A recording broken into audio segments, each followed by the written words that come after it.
인과응보는 우리가 이 세상의 보편적인 진리이자 성경에서도 발견할 수 있는 진리가 됩니다.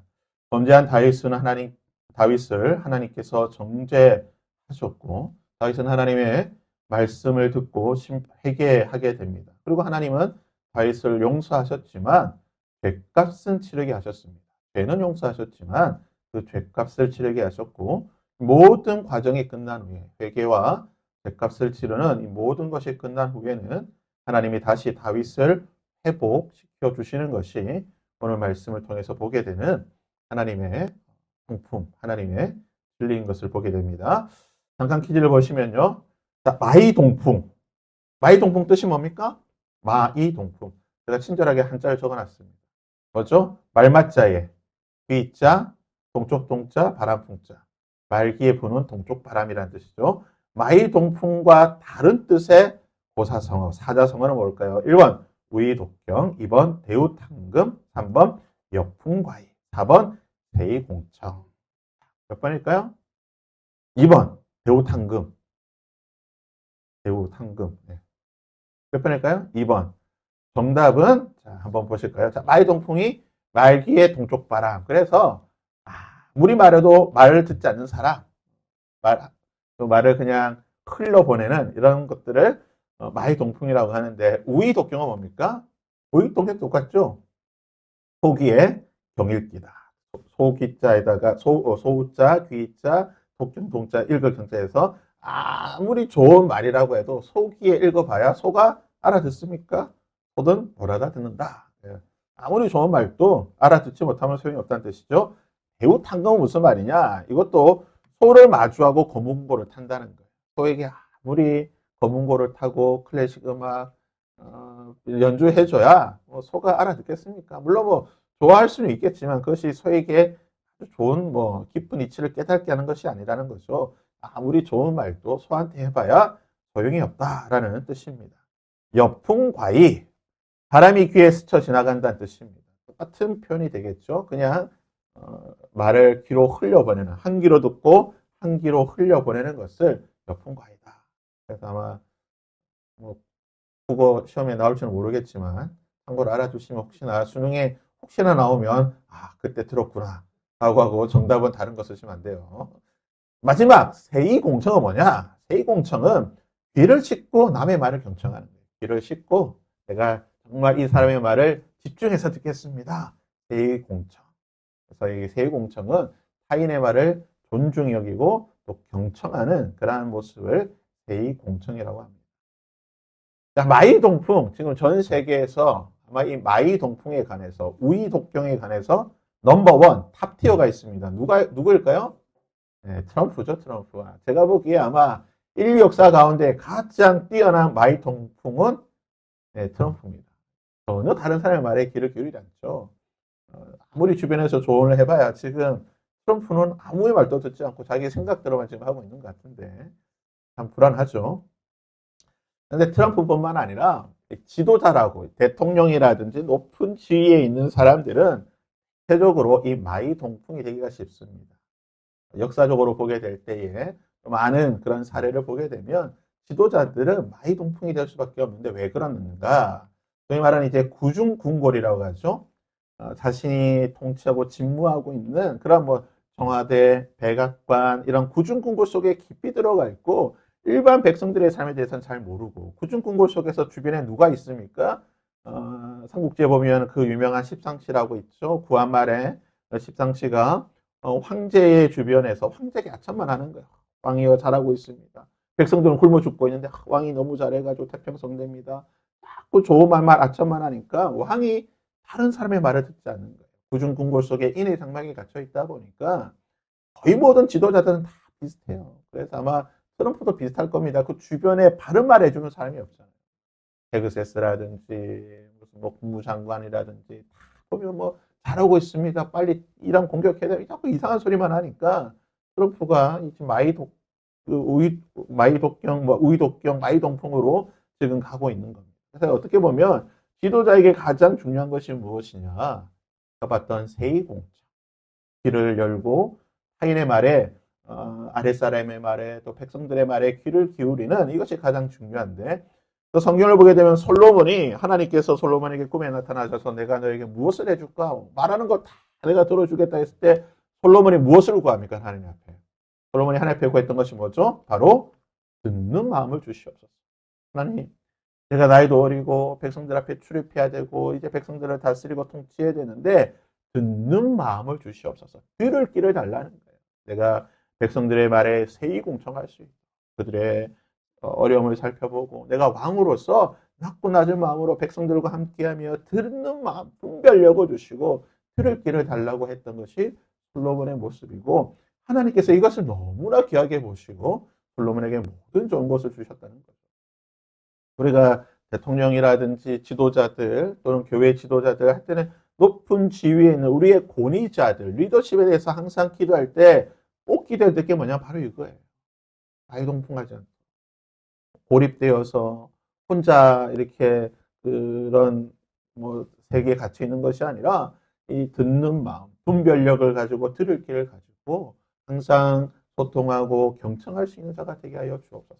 그러니까 이런 모습이 되어야 되지 않을까 생각이 되는데요. 다윗이 물론 다윗 인생 가운데 참 여러 가지 실수도 있고 잘못도 있고 우리가 그렇게 볼 수 있겠지만 그래도 다윗이 하나님 앞에 인정받고 하나님이 다윗을 좋아하셨던 것은 바로 이런 것 같아요. 솔로몬도 마찬가지지만 들을 귀가 있는 것.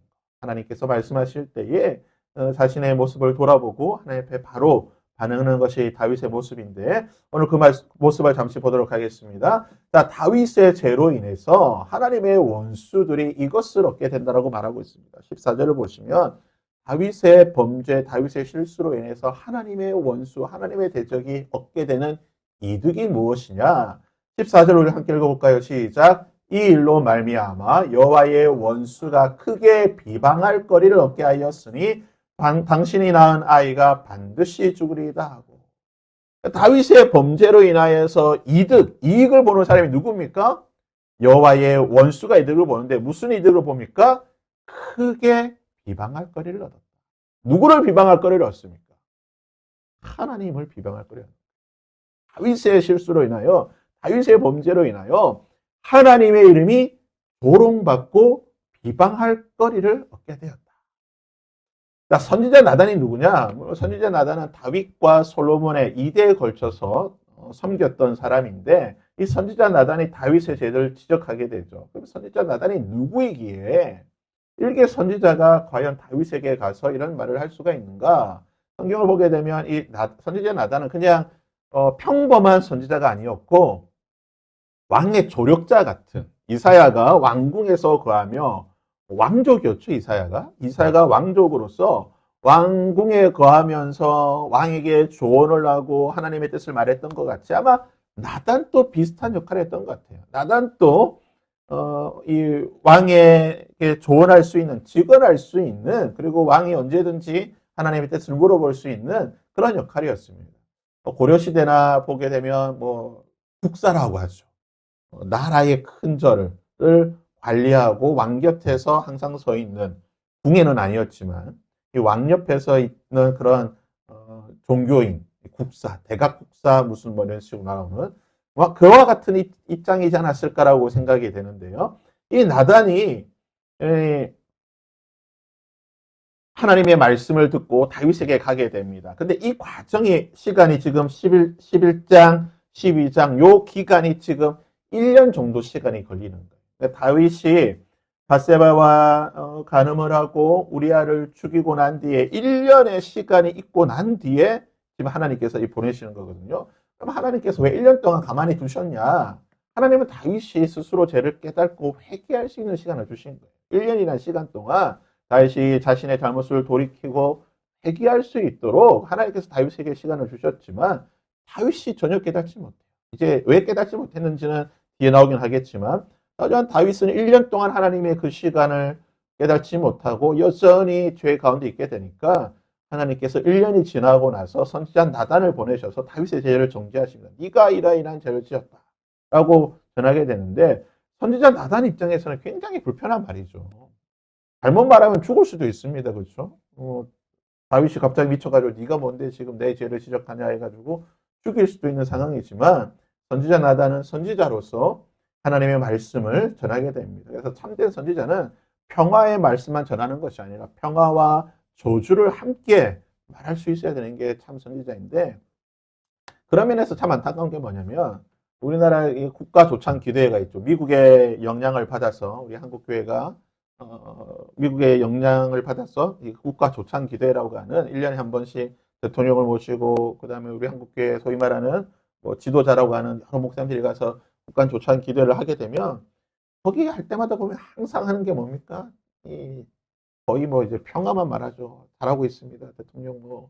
대통령 때문에 우리가 너무 잘 되고 있고 뭐 이런 막 좋은 얘기만 해요.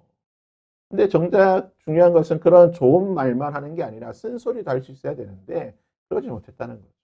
예, 한경직 목사님이라든지 또는 뭐 그런 유명한 1980년대 한국의 큰 교회를 이끌었던 한국 교회 목사님들이 존경받지 못하고 인정받지 못했던 이유 중에 하나가 바로 그거잖아요. 전두환 대통령을 조창기도에 가가지고 정말 요셉 같은 사람이라고, 윤석열을 요셉 같은 사람이라고, 그런 소리 하니까 사람들이 보기에 저 목사가 미쳤냐, 기독교가 왜 저러냐라는 소리가 나오는 거예요. 잘못은 잘못했다라고 말할 수 있어야 되는데, 그러지 못한 것이 참 안타깝죠. 나단이 그런 면에서 보면 정말 대단합니다. 잘못 말하면 죽을 수도 있지만, 다윗의 잘못에 대해서 하나님의 말씀대로 정직하게 정확하게 다윗의 죄를 지적하게 되죠. 하나님의 비유를 통해서 말씀하실 때 다윗은 처음에 모릅니다. 자기 이야기인지 몰라요. 하나님이 분명히 다윗의 죄라고 이제 비유를 통해서 말씀해 주시지만 다윗이 처음에 깨닫지 못하냐. 왜 깨닫지 못하냐? 유체 이탈이죠. 나는 아니라. 나는 아니야. 나는 하나님께서 세우신 사람이고 나는 하나님께서 세우신 이스라엘 왕이고 나는 아니야. 나는 법궤를 옮겨왔던 사람이고 나는 아니라고 생각했기 때문에 유체 이탈이 됐기 때문에 나는 전혀 상관없는 사람이라고 생각하니까 나단의 말과 자신을 일치시키지 못하게 되는 겁니다. 죄로 인해서 다윗의 지성과 영성과 이성이 다 마비가 된 거죠. 이게 죄의 가장 무서운 점입니다. 죄는 우리의 이성, 영성, 그리고 지성, 우리의 판단 모든 것을 마비시키고 제대로 분석하지 못하고 제대로 판단하지 못하게 만들죠. 그러자 하나님께서 이제 정확하게 다시 말씀드렸죠. 그 사람이 이 지금 모든 죄를 지은 사람이 누구냐? 다윗 당신입니다라고 지적하게 됩니다. 하나님께서 말씀하신 다윗의 근본적인 죄가 무엇입니까? 10절에 이제 내가 나를 업신여겼다. 그러니까 다윗이 우리아를 죽이고 우리아의 아내 바세바를 빼앗고 거짓말을 우리가 지난주에 보았던 사형에 해당하는 그 수많은 죄를 지었던 이유가 무엇이냐? 정욕 때문에, 욕심 때문에 아니라는 거예요. 그 모든 죄의 근본 원인이 뭐라고 말합니까? 이제 내가 나를 업신여겼다. 이 업신여겼다라고 하는 히브리어 단어를 보면 바사라고 하는 단어인데 이 말은 이제 경멸히 여긴다는 거예요. 하찮게 여긴다는 거예요. 그 전까지 다윗은 하나님을 너무나 존중히 여기고 자기 인생의 가장 중요한 우선순위 최고의 가치로 하나님을 여겼는데 그래서 여호와의 법궤도 자신에게로 옮겨오고 그 모든 것을 했는데 하나님이 그에게 평화를 주시고 복을 주시고 은혜를 주시고 평안케 하시니까 그 모든 하나님의 은혜를 뭐로 여겼다고요? 사는 것. 가치 없는 것. 무슨 말입니까? 배은망덕했다는 거예요. 여러분 구약 성경에서부터 보면요. 하나님께서 특별히 싫어하는 게 있어요. 물론 하나님은 모든 죄를 다 싫어하시고 미워하시지만 특별히 하나님께서 싫어하시고 미워하시고 마치 스위치처럼 이 죄를 지면 하나님께서 그냥 참지 못하는 죄가 있는데 그 죄가 뭐냐면 배은망덕. 하나님이 은혜를 베풀어 주셨는데 그 은혜를 까먹고 도리어 하나님을 하는 것을 배은망덕하는 것을 하나님께서 가장 싫어하시는 죄 중에 하나인데 지금 그걸 누구했냐? 다윗이 했다는 거예요. 사울의 죄가 뭡니까? 하나님께서 사울을 패비시키실 때에 하나님께서 사울의 죄를 사무엘을 통해서 지적하실 때 뭐라고 말합니까? 나를 존중히 여기는 자를 내가 존중히 여기고 나를 경멸하는 자를 내가 경멸히 여기고 사울이 하나님께 버림받았던 죄가 바로 이 죄입니다. 그런데 다윗이 똑같은 죄를 지은 거예요. 나를 업신여기. 내가 너를 왕으로 만들어줬는데 네가 나를 하찮은 것으로 나의 말을 하찮은 말로 여기고 네 욕심대로 그렇게 살아도 되겠냐라고 하나님께서 다윗의 죄를 지적하시는 거예요. 지적하니까 여기서 이제 사울과 다윗의 차이가 나오죠. 사울은 그 죄에 대해서 회개하지 않고 그냥 뭐 그럴 수도 있지 이런 식으로 그냥 얽어버렸지만 다윗은 이 하나님의 말씀을 듣자 하나님 앞에 서로 엎드리는 하나님 정말 제가 죽을 죄를 졌습니다. 하나님 나를 용서하여 주옵소서라고 다시 하나님 앞에 엎드리는 것을 보게 됩니다. 그래서 하나님께서 하지만 중요한 것은 다윗이 하나님 앞에 잘못했습니다. 용서해 주시옵소서라고 말했지만 하나님께서 그 죄는 용서해 주세요. 다윗이 하나님 말씀하셨던 죄는 용서해 주시지만 그 죄에 대한 값을 치르게 하시는데 그 죄에 대한 벌이죠. 죄에 대한 값이 뭡니까? 칼이 내 집에서 영원히 떠나지 아니하고 내 집에서 재앙이 일어날 것이고 내 아내가 빼앗기게 될 것이고 지금 네가 낳을 아들이 죽게 될 것이다. 네 가지 죄값을 치르게 하십니다. 칼이 영원히 떠나지 않는. 그래서 이후 사무엘 상하 지나고 열왕기 상하 역대기 상하를 쭉 보면 다윗 집안에 계속해서 그 후손들 사이에서 전쟁이 일어납니다. 형제가 형제를 죽이고 자식이 부모에게 반란하고 이 왕자의 난이 일어나고 이 후손 계속 전쟁이 일어나요. 그래서 그리고 이제 서로 죽이는 일이 일어나고 재앙이 있고 칼이 떠나지 않고 아내를 빼앗기게 되죠. 압살롬의 반란에 의해서 이 말씀이 실현되는 겁니다. 그리고 낳을 아들, 이름을 알 수 없는 이 아들이 죽게 되는. 우리가 여기서 보게 되는 무서운 것은요. 하나님은 죄는 용서하시지만 그 죄의 값은 치르게 하신다. 그래서 우리는 이 하나님을 참 이런 부분에 있어서는 우리가 하나님을 너무 좀 두려워하는 마음이 있어야 됩니다. 죄를 짓는 것을 너무 쉽게 생각해서는 안 돼요. 물론 죄는 지을 수 있겠지만 그 죄에 대해서 너무 쉽게 생각해서는 안 된다. 죄를 지었으니까 뭐 용서해달라고 기도하면 용서해 주시겠지. 용서는 해주신다니까요. 용서는 해주시는데 그 죄에 대한 대가를 치료해야 하는 경우들이 종종 생기게 된다는 겁니다. 우리가 이 부분에 대해서 좀 우리가 우리의 신앙의 모습들 한번 생각해 볼 필요가 있는데요. 자, 다윗의 죄로 인해서 사탄이 얻게 되는 이득이 아까 보셨처럼 비방할 거리를 얻게 되었다. 이 히브리어로 니아츠타라고 하는 단어인데 이 니아츠라고 하는 비방이라고 하는 단어를 계속해서 반복하는 거예요. 그러니까 비방할 수 있는 비방거리를 얻게 되었다라는 뜻이에요. 비방할 거리가 비방할 수 있는 비방거리라는 그런 부분으로 해석할 수가 있는데 히브리 문법에서 똑같은 단어를 두 번 어근이 반복되는 것을 하면 이것은 이 표현 자체가 아주 극대화된 최고의 어떤 극대화된 표현을 쓴다는 겁니다. 그래서 원문을 이 히브리 문법 쪽으로 풀게 되면 네가 정말로 네 죄 때문에 정말로 진짜 돌이킬 수 없을 만큼 하나님의 이름이 철저하고 악하게 모독받았고 조롱거리가 되었고 비방거리가 되었다. 다윗의 죄가 얼마나 하나님의 이름을 조롱하게 되는 하나님의 이름에 먹칠을 한 엄청난 죄라고 하나님께서 책망하시는 겁니다. 이것과 관련해서 보게 되면 욥과 다윗의 모습을 볼 수가 있죠. 욥이 사단이 욥을 고난을 줄 때에 사단이 하나님께 뭐라고 말합니까? 욥이 하나님을 왜 섬기겠습니까? 하나님께서 복 주시니까 그러니까 섬기는 거 아닙니까? 욥이 누구를 비방하는 거예요? 마귀가 욥을 비방하잖아요. 마귀가 하나님 앞에서 욥을 비방했지만 이거는 이제 반대가 된 거예요. 다윗은 반대죠. 다윗이 누굴 비방합니까? 하나님을 비방하는 거예요. 하나님 보시옵소서. 당신이 그렇게 기름 붓고 그렇게 사랑한다고 하고 그렇게 마음에 합한 자라고 자랑했던 다윗. 당신이 그렇게 좋았던 다윗 보십시오. 완전히 악한 놈 아닙니까? 하나님의 그 거룩함이 뭡니까? 하나님 사랑이 뭡니까? 하나님 은혜가 뭡니까?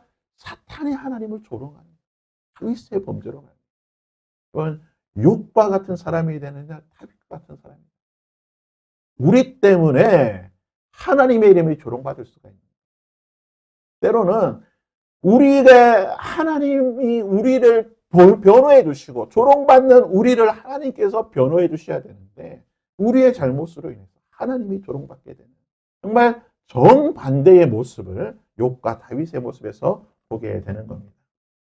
다윗은 밧세바가 다윗에게서 낳은 아이, 이 아들이 있죠. 히브리어는 이제 벤이라고 이제 아들이라고 표현하게 되는데 이 아이는 며칠 만에 죽게 됩니까? 18절에 보시면 1일 만에, 7일 만에 죽게 됩니다. 왜 7일 만에 죽었을까요? 좀 이렇게 한 달을 살아도 되고, 뭐 1년을 살아도 되는데, 너무 가혹한 거 아닙니까? 하나님, 태어나자마자 일주일 만에 애가 죽으면 너무 하나님 가혹한 거 아닙니까? 라고 생각할 수 있는데, 성경에 하나님께서 그냥 아무런 이유 없이 일주일 만에 그 생명을 거둬가는 게 아니에요. 하나님은 분명한 뜻과 목적을 있습니다. 그것을 통해서 다윗에게 분명히 말씀해 주는 메시지가 있는데 그게 뭐냐? 레위기 12장 3절에 보면 이스라엘 남자아이는 태어난 지 며칠 만에 할례를 받습니까? 8일 만에. 할례를 받는다는 것은 그 아이가 언약 공동체가 되는 것이고 부모의 대를 이어서 하나님의 은혜를 받는 하나님의 언약 백성이 된다는 뜻이에요. 그러니까 할례를 받음을 통해서 8일 만에 할례를 받음을 통해서 이 아이는 하나님의 언약 보호 아래 있다라고 하는 것이 공표가 되는 거예요. 그런데 다윗이 밧세바를 통해서 그 부정한 관계를 통해서 낳은 아이는 7일 만에 죽었어요. 할례를 못 받고 죽었다.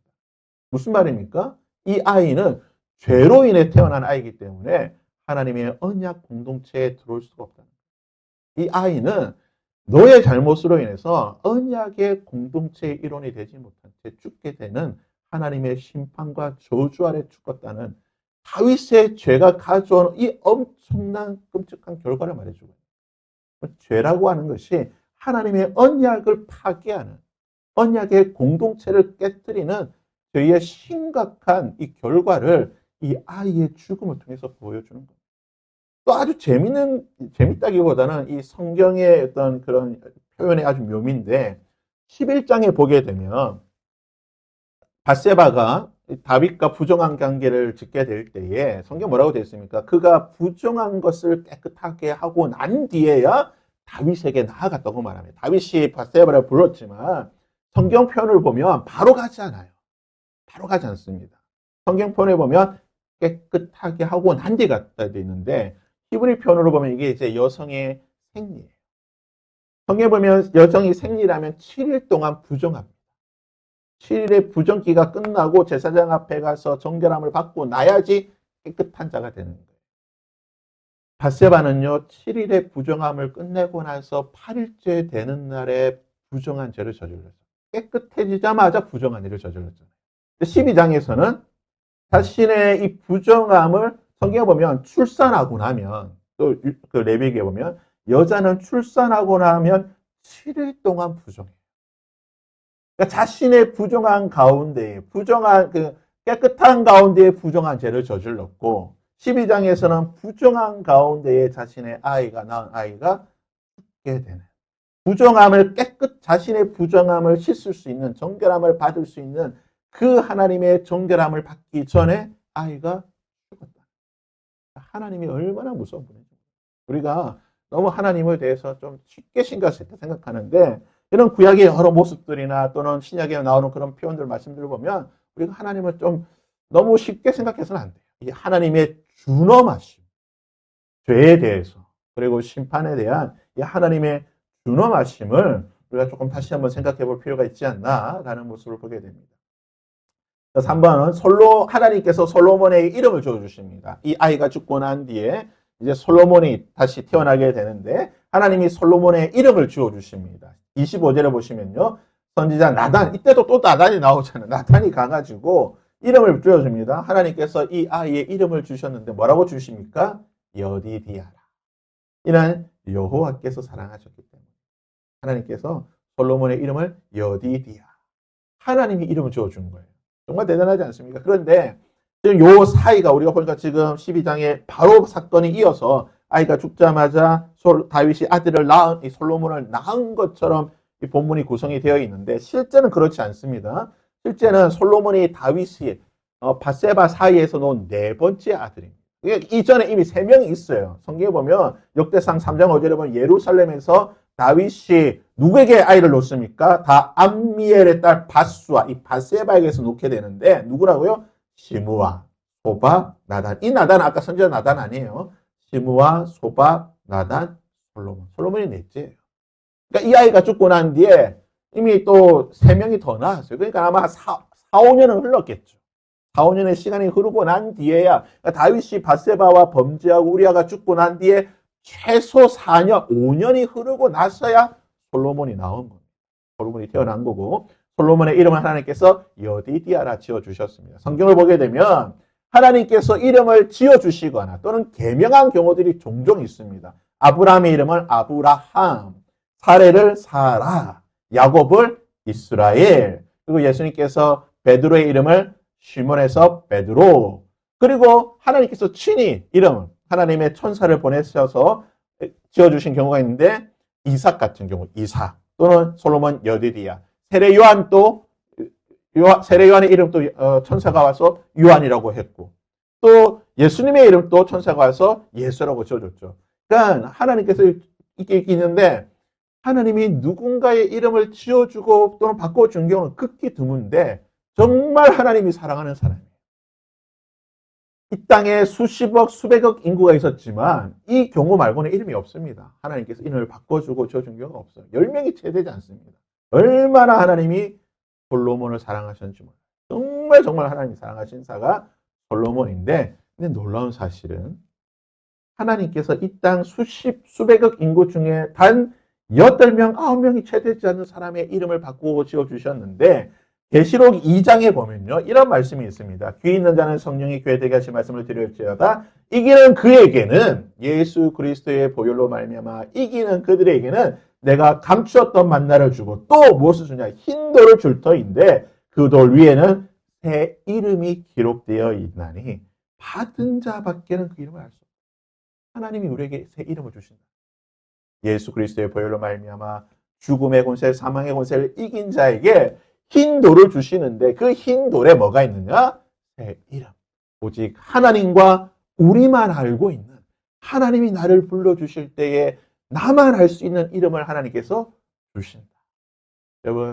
여러분의 이름이 새로운 이름이 좀 있습니다. 천국 가면요. 다른 사람은 몰라요. 하나님과 나만 알고 있는 정말 사랑이에요.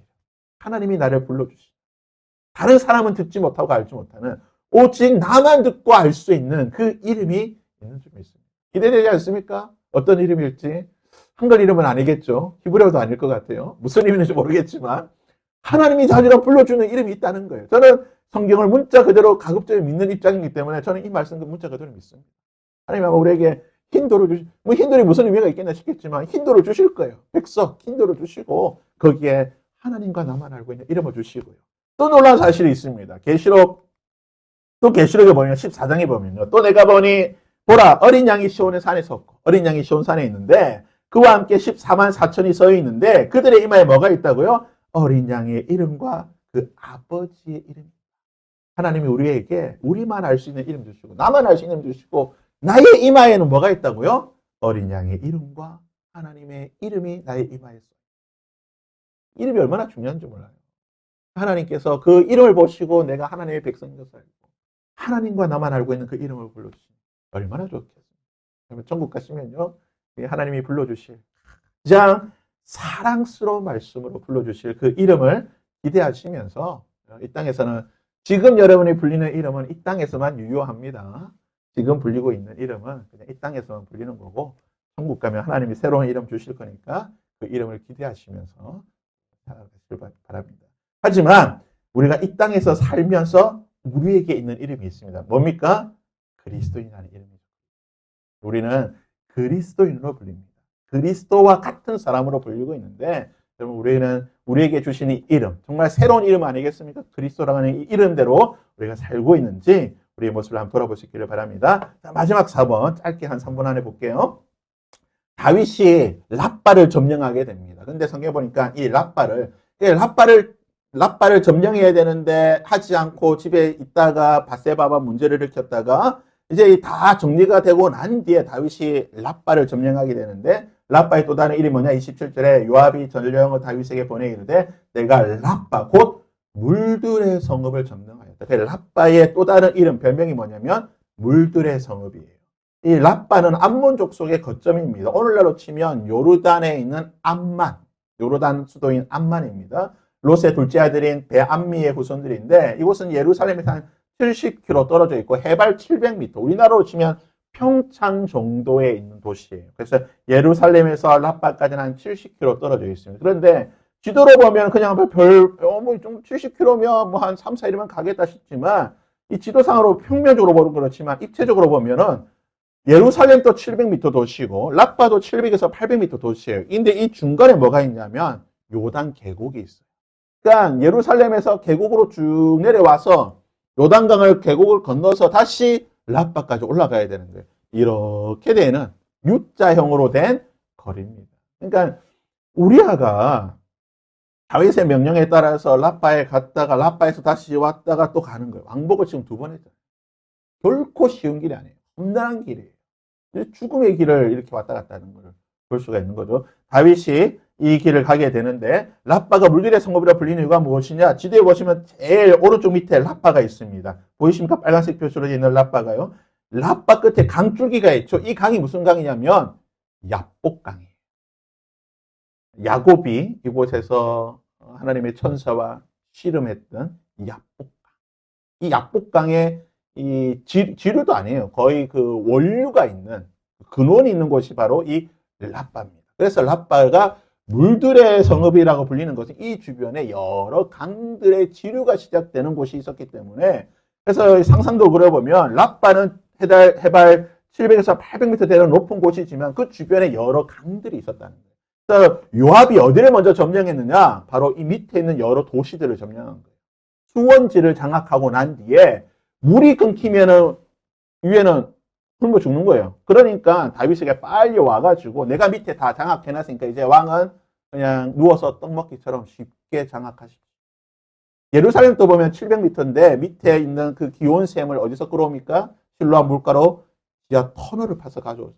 그걸 이제 장악을 하면은 끝이 나는 건데 똑같은 원리죠. 라빠성 암만에서 발원하는 이게 야복강이고 옆에 마하나임 강입니다. 강이 처음 원료는 작지만 아주 나중 되면 큰 강이 되는 거죠. 이 지도에서 보듯이 지금 쭉 파란 도시로 표시해놨죠. 아모리, 암몬, 모압, 그 다음에 이런 이 지역들. 다윗이 이 지역들을 다 정복해 나가는데 왜 이 지역들을 정복하냐? 오른쪽 지도 보시면 이 도시들이 어디입니까? 왕의 대로예요. 고대 무역로입니다. 지금 보시면 이제 호르무즈 해협, 지금 야단이잖아요. 호르무즈 해협이라 보면 돼요.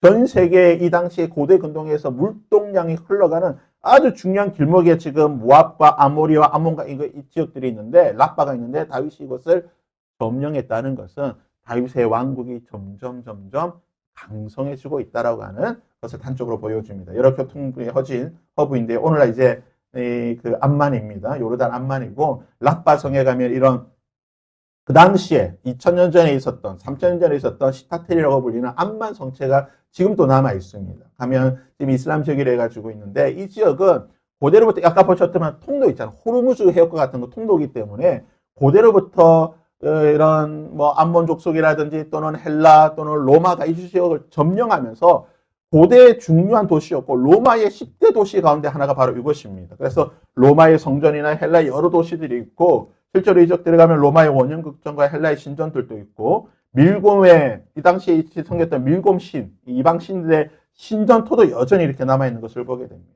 그래서 성경에서는 라빠라고 불리지만 헬라 시대 때는 필라델피아 우리가 미국의 필라델피아 치즈케이크 맛있잖아요. 필라델피아 치즈케이크 그 필라델피아가 바로 이 라빠를 헬라 사람들이 부를 때에 필라델피아라 불렀어요. 오늘날은 이제 암만이 되겠죠. 정리하면요. 하나님은 다윗을 사랑하셨습니다. 하지만 다윗의 죄를 간과하지 않으셨어요. 사랑하셨기 때문에 다윗의 죄를 지적하시고 정죄하셨고 심판하셨습니다. 하지만 회개한 다윗을 하나님께서 회복시켜 주시는데 라빠를 정복하게 하고 그 교통의 중심지를 정복하게 하고 수많은 금원을 취하게 하고 다시 하나님께서 회복시켜 주시는 걸 보게 되는 겁니다. 때로는 하나님의 징계가 아프기도 하고 하나님의 그 심판이 우리에게 고통이 되겠지만 그러나 이 모든 것이 뭡니까? 우리를 사랑하시기 때문에 우리의 죄를 지적하시고 우리가 회개하도록 하나님께서 우리를 책망하신다는 사실을 기억할 수 있기를 바랍니다. 그래서 신약성경에 말씀하기를 사랑하는 하나님의 아들, 하나님의 자녀에게는 뭐가 있다고요? 하나님의 심판이 있는 거예요. 잘못한 것에 대해서 하나님께서 죄를 지적하는 게 있습니다. 사생자, 버린 아들은 하나님께서 아무런 관심이 없지만 하나님의 참된 자녀에게는 하나님께서 그 죄를 반드시 지적하시고 용서받도록 이끌어 가신다라고 하는 것을 보게 됩니다.